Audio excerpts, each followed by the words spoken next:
Hello guys, आज मैं नाग पंचमी की पौराणिक कथा तुम्हें सुनाने जा रही हूँ। प्राचीन काल में एक सेठ जी के 7 पुत्र थे। सातों के विवाह हो चुके थे। सबसे छोटे पुत्र की पत्नी श्रेष्ठ चरित्र की विदुषी और सुशील थी, परंतु उसके भाई नहीं था। एक दिन बड़ी बहू ने घर लिपने को पीली मिट्टी लाने के लिए सभी बहुओं को साथ चलने को कहा, तो सभी छलिया और खुरपी लेकर मिट्टी खोदने लगी। तभी वहाँ एक सर्प निकला, जिसे बड़ी बहू खुरपी से मारने लगी। ये देखकर छोटी बहू ने उसे रोकते हुए कहा, मत मारो इसे, ये बेचारा निरपराध है। ये सुनकर बड़ी बहू ने उसे नहीं मारा। तब सर्प एक ओर जा बैठा। तब छोटी बहू ने उससे कहा, हम अभी लौटकर आते हैं, तुम यहाँ से जाना मत। ये कहकर वह सबके साथ मिट्टी लेकर घर चली गई और वहाँ काम काज में फंसकर सर्प से जो वादा किया था उसे भूल गई। उसे दूसरे दिन वो बात याद आई, तो सबको साथ लेकर वहाँ पहुँची और सर्प को उस स्थान पर बैठा देखकर बोली, सर्प भैया नमस्कार। सर्प ने कहा, तू भैया कह चुकी है, इसलिए तुझे छोड़ देता हूँ, नहीं तो झूठी बात कहने के कारण तुझे अभी ढस लेता। वो बोली, भैया मुझसे भूल हो गई, उसकी क्षमा मांगती हूँ। तब सर्प बोला, अच्छा तू आज से मेरी बहन हुई और मैं तेरा भाई हुआ, तुझे जो मांगना हो मांग ले। वो बोली, भैया मेरा कोई नहीं है, अच्छा हुआ जो तू मेरा भाई बन गया। कुछ दिन व्यतीत होने पर वह सर्प मनुष्य का रूप रखकर उसके घर आया और बोला कि मेरी बहन को भेज दो। सबने कहा कि उसके तो कोई भाई नहीं था। वो बोला, मैं दूर के रिश्ते में इसका भाई हूँ, बचपन से ही बाहर चला गया था। उसके विश्वास दिलाने पर घर के लोगों ने छोटी को उसके साथ भेज दिया। उसने मार्ग में बताया कि मैं वही सर्प हूँ, इसलिए तू डरना नहीं और जहाँ चलने में कठिनाई हो वहाँ मेरी पूँछ पकड़ लेना। उसने कहे अनुसार वैसा ही किया और इस प्रकार वह उसके घर पहुंच गई। वहाँ के धन ऐश्वर्य को देखकर वह चकित हो गई।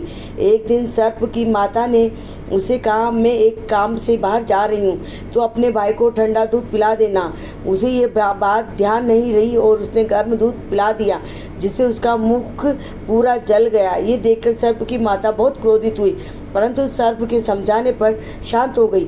तब सर्प ने कहा कि बहन को अब उसके घर भेज देना चाहिए। तब सर्प और उसके पिता ने उसे बहुत सा सोना चांदी जवाहरात वस्त्र आभूषण आदि देकर उसके घर पहुंचा दिया। इतना ढेर सारा धन देखकर बड़ी बहू ने ईर्ष्या से कहा, भाई तो बड़ा धनवान है, तुझे तो उससे और भी धन लाना चाहिए था। सर्प ने ये वचन सुना तो सब वस्तुएं सोने की लाकर दे दी। ये देखकर बड़ी बहू ने कहा, इन्हें झाड़ने की झाड़ू भी सोने की होनी चाहिए। तब सर्प ने झाड़ू सोने की लाकर रख दी। सर्प ने छोटी बहू को हीरा मणियों का एक अद्भुत हार दिया था। उसकी प्रशंसा उस देश की रानी ने भी सुनी और वह राजा से बोली कि सेठ की छोटी बहू का हार यहाँ आना चाहिए। राजा ने मंत्री को हुक्म दिया कि उससे वह हार लेकर शीघ्र उपस्थित हो। मंत्री ने सेठ जी से जाकर कहा कि महारानी जी छोटी बहू का हार पहनेंगी, वो उसे लेकर मुझे दे दो। सेठ जी ने डर के कारण छोटी बहू से हार मंगाकर दे दिया। छोटी बहू को ये बात बहुत बुरी लगी। उसने अपने सर्प भाई को याद किया और आने पर प्रार्थना की, भैया रानी ने हार छीन लिया है, तुम कुछ ऐसा करो कि जब वह हार उसके गले में रहे तब तक के लिए सर्प बन जाए और जब वह मुझे लौटा दे तब हीरो और मणियों का हो जाए। सर्प ने ठीक वैसा ही किया। जैसे ही रानी ने हार पहना वैसे ही वो सर्प बन गया। ये देखकर रानी चीख पड़ी और रोने लगी। ये देखकर राजा ने सेठ के पास खबर भेजी कि छोटी बहू को तुरंत भेजो। सेठ जी डर गए कि राजा न जाने क्या करेगा। वह स्वयं छोटी बहू को लेकर उपस्थित हुए।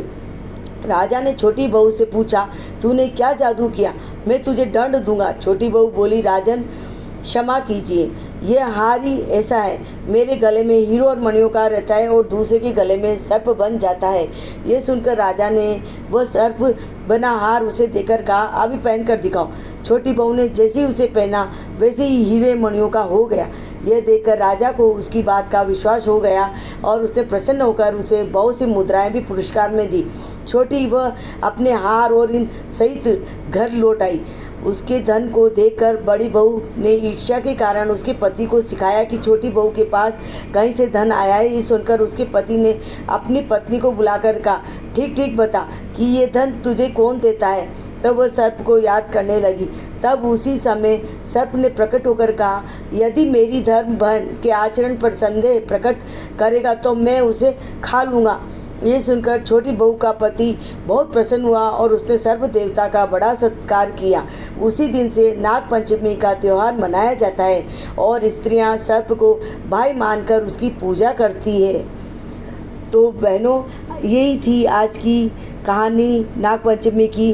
Please like, share and subscribe.